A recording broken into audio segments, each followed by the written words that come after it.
సురేంద్ర నాయుడు గారు ఆయన ఏంటంటే ఇప్పటికీ కూడా అబ్జెక్షన్స్ ఏంటంటే ఎన్ఓసి నాకైతే క్లారిటీ నాకు గుర్తున్నంత వరకు ఆ నవీన్ అనే కుర్రాడికి కూడా ఎన్ఓసి సబ్మిట్ చేయలేదని మొదటి నుంచి వింటున్నా నేను. మరి ఈరోజు కూడా లోకేష్ గారు అదే ప్రకటించారంటే తప్పంటున్నారు. మీకు ఏమన్నా ఐడియా ఉందా దాని గురించి? ఓవరాల్గా నేను మిమ్మల్ని డైరెక్ట్గా ప్రశ్న అడుగుతున్నాను. ఈరోజు అసెంబ్లీలో ఎలా అయితే ప్రకటన చేశారో మండలిలో వైసీపీ బొత్స సత్యనారాయణ గారి నేతృత్వంలో వాళ్ళు ఈరోజే అడిగారు అడ్జర్న్మెంట్ మోషన్ పెట్టి వాయిదా తీర్మానాలు పెట్టి ఈరోజే అవకాశం కల్పించాలి డిఎస్సి మీద చర్చ జరగాలని. మరి మోషన్ రాజు గారు ఏమో బీఎస్సీలో చర్చించి కానీ దీని మీద ఒక నిర్ణయం తీసుకోలేమని చెప్పేసి అటన్నింటి కొట్టేశారు. ప్రశ్నోత్తరాలు నడిచినాయి. తర్వాత అది గందరగోళం అయింది, వాయిదా పడిపోయింది. జరిగేదే 4 రోజులు. నేనేమో 27 వరకు అనుకున్నా. నిన్న మొన్న వార్తాపత్రికలు వచ్చినాయి. సరే 10 రోజులు అనుకుంటే తీరదొత్తే 20వ తారీఖు వరకే అని చెప్పేసి ఇప్పుడు వినపడుతోంది. ఒకరోజు అయిపోయింది. మరి ఇంకా 3 రోజులే ఉన్నాయి. మరి డిఎస్సి మీద మండలిలో మేము ఒక పూర్తి స్థాయి చర్చని ఎక్స్పెక్ట్ చేయొచ్చా విత్ లోకేష్ గారి ప్రెజెన్స్ అక్కడ? సురేష్ గారు ముందుగా మీకు, అదేవిధంగా ప్యానల్లో ఉన్నటువంటి మిత్రులకు, అదేవిధంగా 24x7 వీక్షిస్తున్నటువంటి ప్రేక్షకులందరూ కూడా నమస్కారాలు. సురేష్ గారు, మీరు ఏదైతే ఆశిస్తున్నారో, ప్రజలు ఏదైతే లోకేష్ బాబు గారి దగ్గర నుండి సమాధానం ఆశిస్తున్నారో, ఇవన్నీ కూడా ఖచ్చితంగా రేపు అసెంబ్లీలో ఈరోజు మాట్లాడారు. రేపు మండలిలో సుదీర్ఘంగా ఏదైతే ఈరోజు లోకేష్ బాబు వీళ్ళు లేవనెత్తినటువంటి ప్రతి ఒక్క అనుమానానికి క్లియర్ కట్ గా ఆధారాలతో పాటు సవివరంగా వివరణ ఏ విధంగా ఇచ్చారో, రేపు మండలిలో కూడా వీళ్ళ సీనియర్ నాయకులు ఉన్నారు. గత 5 సంవత్సరాలలో విద్యాశాఖ మంత్రిగా పనిచేసి కనీసం ఒక డిఎస్సి కూడా ఇవ్వలేనటువంటి అసమర్థ విద్యాశాఖ మంత్రిగా పేరు తెచ్చుకున్నటువంటి సీనియర్ నాయకుడు బొత్స సత్యనారాయణ కూడా రేపు ఉంటారు. ఆయన కూడా రేపు లోకేష్ బాబు గారి ఇచ్చేటువంటి ప్రజెంటేషన్ లో వాళ్ళ అనుమానాలు ఉంటే కూడా అక్కడే అడగచ్చు, మాట్లాడచ్చు. ఎటు జగన్మోహన్ రెడ్డి గారు అసెంబ్లీలోకి రాలేరు ఎమ్మెల్యే హోదాలో. ఆయనకున్నటువంటి 11 మంది కూడా రాలేరు. ఒకవేళ వచ్చినా ఇప్పుడు ఏదైతే మీరు అడిగారో డిఎస్సికి ఫుల్ ఫామ్ ఏంటంటే, మన వైసీపీ నాయకులు అతనికి అవగాహన ఉంది కాబట్టి చెప్పాడు. జగన్మోహన్ రెడ్డి గారికి అది కూడా ఉండదు. జగన్మోహన్ రెడ్డి గారిని డైరెక్ట్ గా డిఎస్సి అంటే అబ్రివేషన్ ఏంటి అని చెప్పేమని చెప్పండి. ఆయన ఏమి చెప్తే అది ఒప్పుకుంటాం.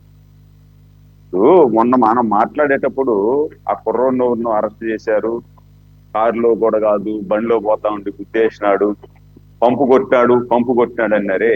అంటే వాళ్ళ నాయన పంపు కొట్టేది చేస్తా ఉన్నాడు, పశువుల డాక్టరు, వాళ్ళ నాయన దగ్గర ఈయన పంపు కొట్టేది నేర్చుకున్నాడు అని చెప్పినాడు.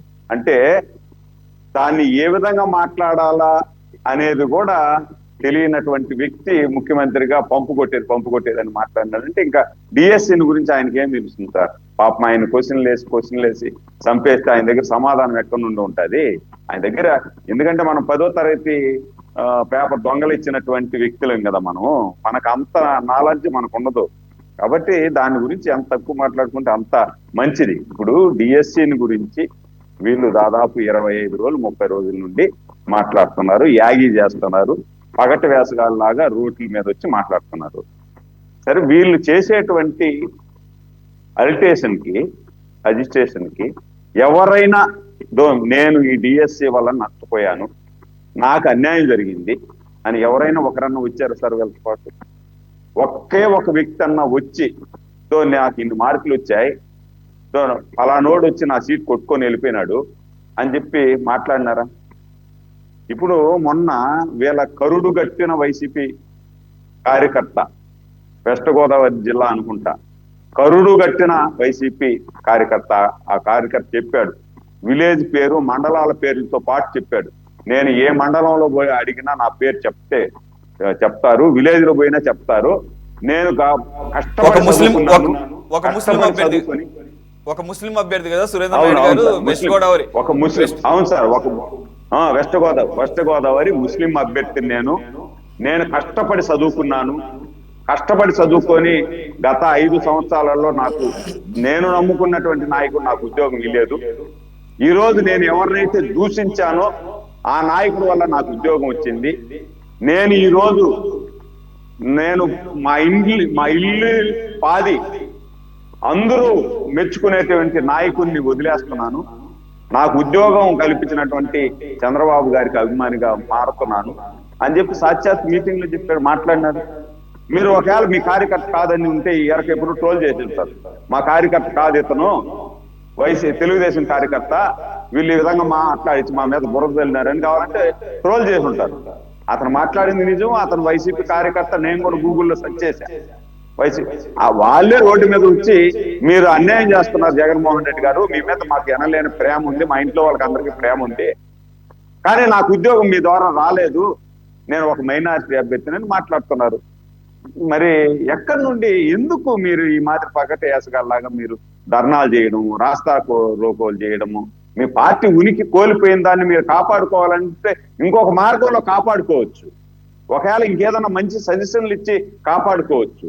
లేదు ఒకవేళ మీ దగ్గర నిజంగా దానికి సంబంధించినటువంటి ఆధారాలు ఉన్నాయంటే, ఇప్పుడు కోర్టు డైరెక్ట్ గా ఇచ్చింది హారిజాంటల్, వర్చువల్, ఈ విధంగా రిజర్వేషన్లు చేశాము అని చెప్పినారు. మీ దగ్గర అదేదన్నా కోర్టు ఇచ్చిన దానికంటే కూడా బైపాస్ చేస్తుంటే మీరు ఆధారాలు ఎత్తుకొని నేరుగా అసెంబ్లీలో, మీకు సువర్ణ అవకాశం కదా, ఇది అద్భుతమైనటువంటి అవకాశం కదా, మీరు వచ్చి అసెంబ్లీలో మాట్లాడితే రికార్డ్ అవుతుంది. ఏదన్నా లోకేష్ బాబు సురేంద్రనాయుడు గారు, నేను నా ఇంట్రోలోనే ఒకటి అడిగాను, నాకు ఈ రోజే క్లారిటీ వచ్చింది. అసెంబ్లీలో లోకేష్ గారు చెప్పిన దాని ప్రకారంగా ఏంటది, హారిజాంటల్ వర్టికల్ రిజర్వేషన్ అమలు మొదటిసారి డిఎస్సిలో మేము చేశాము అన్నారు. నాకు తెలియదు ఇది ఈరోజు చూసే వరకు, ఇది ఎప్పుడు కూడా జరుగుతూ ఉంటుందేమో అనుకున్నాను నేను. రెండో పాయింట్ టెట్కి వెయిటేజ్ ఇచ్చామన్నారు. మూడో పాయింట్ స్పోర్ట్స్ కోటాను కూడా మొదటిసారి అమలు చేసామన్నట్టుగా ఆయన అర్థం ఉంది. అది దాని మీద నాకు క్లారిటీ లేదు ఆ 3 అంశం మీద. ఈ మొదటిసారి వీటిని అమలు చేయటం ద్వారానే అభ్యర్థుల్లో కానీ లేదా వైసీపీ కానీ ఆరోపణలు చేయడానికి అవకాశం ఏమన్నా వచ్చిందా? అందు గురించేనా మొదటిసారి, అంటే నేను చూసినంత వరకు ప్రభుత్వం తరపున అధికారులే 3-4 సార్లు మీడియా ముందుకు వచ్చి గంటల తరబడి కూర్చొని ప్రతి అభ్యర్థి యొక్క ఏదైతే కన్సర్న్స్, గ్రీవెన్సెస్ వ్యక్తం చేస్తున్నారో వాటన్నిటినీ నవీన్ అన్న వ్యక్తి ఇప్పుడు ఫర్ ఎగ్జాంపుల్ చెప్పారు కదా మొయినుద్దీన్ గారు, అట్లాంటివన్నీ కూడా అధికారులు 1 కాదు 2 కాదు 3-4 సార్లు మీడియా ముందుకు వచ్చి ఎక్కువసేపు కూర్చొని గంటల తరబడి లైవ్లో ప్రతి దాన్ని ఎక్స్ప్లెయిన్ చేసుకుంటూ రావడానికి కారణం మొదటిసారి వీటిని అమలు చేయడమే కారణమైందా అంటున్నాను నేను. మీకు ఏమైనా ఐడియా ఉందా దీని గురించి? సురేష్ గారు, మనం గత డిబేట్ లో కూడా ఒకసారి దీని గురించి మనం మాట్లాడి, ఆ రోజు కూడా మనం కొంచెం దీని మీద చర్చ జరిగింది. నిజంగా వీళ్ళకి అవగాహన లేదు. వాస్తవంగా నాకు 53-54 సంవత్సరాలు. ఏదైనా ఒక ప్రభుత్వంలో లోపాలు జరిగితే ఆ ప్రభుత్వంలో ఉండేటువంటి మంత్రో ఎమ్మెల్యేలు వాళ్ళే వచ్చి వివరణిస్తారు. అధికారులు ఇన్నిసార్లు వచ్చి మీడియా ముఖంగా కూర్చొని విత్ ఆధారాలతో, విత్ ఎవిడెన్స్ తో పాటు చూపిస్తూ, మీరు చేసినటువంటి ఆరోపణలకి ఇది ఆధారము, ఇది కాదు, ఇది దారి అని చెప్పుతూ మాట్లాడడం అనేది నేను ఇంతవరకు చూడలే. ఏది ఒక ఐఏఎస్ ఆఫీసర్ అంటే, రాజకీయ నాయకులు ఈరోజు ఒక మాట మాట్లాడేస్తారు, రేపు ఇంకొక మాట మాట్లాడతారు, లేదా 5 సంవత్సరాల తర్వాత ప్రభుత్వం మారచ్చు, ఇంకోటి చేయొచ్చు. కానీ ఒక ఐఏఎస్ ఆఫీసరు తన సర్వీసులో 60 సంవత్సరాలు 62 సంవత్సరాలు వాళ్ళకి సర్వీస్ ఉంటుంది, పనిచేస్తారు. వాళ్ళ వయసు 62 సంవత్సరాలు వచ్చే వరకు చేస్తారు. చేసేటప్పుడు ఒకవేళ తప్పు ఏదైనా జరుగుంటే శ్రీలక్ష్మి గారిలాగా కోర్టులకు తిరగాల్సి వస్తుంది. కాబట్టి వాళ్ళు క్లారిటీగా ఆధారాలతో పాటు వివరణ ఇచ్చినా కూడా వీళ్ళు అప్డేట్ కావాలా, అంటే వీళ్ళు ఇచ్చిన ఆధారాలు నిజమేనా, వీళ్ళు మాట్లాడినటువంటి విషయాలు కరెక్టేనా అని చెప్పి నైట్ లో బుక్ పాడు ఎత్తుకొని చదువుకొని హారిజాంటల్ విధానం అంటే ఇది, వర్చువల్ విధానం అంటే ఇది, స్పోర్ట్స్ కోటా అంటే ఇది, ఈ కోటా వల్ల వీళ్ళకి ఉద్యోగాలు వచ్చాయి, ఇక్కడ అన్యాయం జరగలేదు అనేది వీళ్ళు బుక్కులు వెరిఫై చేసుకుంటే వీళ్ళకి నాలెడ్జ్ వస్తుంది. వీళ్ళకి నాలెడ్జ్ వస్తే దాన్ని డిబేట్ చేయొచ్చు. వీళ్ళకి నాలెడ్జ్ లేదు, బుక్కులు వెరిఫై చేసే ఇది లేదు, ఏదో ఒకటి మనం పట్టుకున్న కుందేలకు 3 కాళ్ళు అనే విధంగా ముందుకు వెళ్ళిపోతారు. ఆ విధంగా వెళ్లేదాని వల్ల ఏమవుతుందంటే ప్రజల్లో కూడా పలసన అయిపోతారు. అంటే వీళ్ళ దగ్గర సబ్జెక్ట్ లేదు, వీళ్ళకి అసలు డిఎస్సి అంటేనే నాలెడ్జ్ లేదు అని చెప్పి. మొన్న ఈ మధ్య ఇంకొక ఛానల్లో నేను మాట్లాడుతూ ఇదే విధంగా మీరు ఏ విధంగా మోయినుద్దీన్ గారిని డిఎస్సి ఫుల్ ఫామ్ చెప్పు అని అడిగారు, అదే విధంగా ఒక వ్యక్తిని నేను అడిగితే నేను చెప్పను అన్నాడు. కానీ మోయినుద్దీన్ చెప్పాడు, అతనికి అవగాహన ఉంది కాబట్టి చెప్పాడు. నేను చెప్పను అన్నాడు, కానీ ఫలాంటి అని చెప్పలేకపోయాడు. అంటే దీని అర్థం ఏంటంటే వైసీపీలో ఉండేటువంటి వాళ్ళకు top to bottom education system మీద అవగాహన లేదు. ఈ ఎడ్యుకేషన్ సిస్టమ్ ఎలా నడుస్తుంది, ఏదైతే స్పోర్ట్స్ కోటా కానీ రిజర్వేషన్లు కానీ అంబేద్కర్ గారు ఇచ్చినటువంటి రిజర్వేషన్లు ఏ విధంగా అమలు పరచాలి, ఏ విధంగా అమలు జరుగుతాయి అనే దాని మీద క్లారిటీ లేదు. వాళ్ళు డిఎస్సి 5 సంవత్సరాలు ఒక డిఎస్సి అన్న ఇచ్చుంటే క్లారిటీ ఉంటుంది. డిఎస్సినే ఈ వాళ్ళకు వాళ్ళ దగ్గర క్లారిటీ ఎక్కడ ఉంటుంది?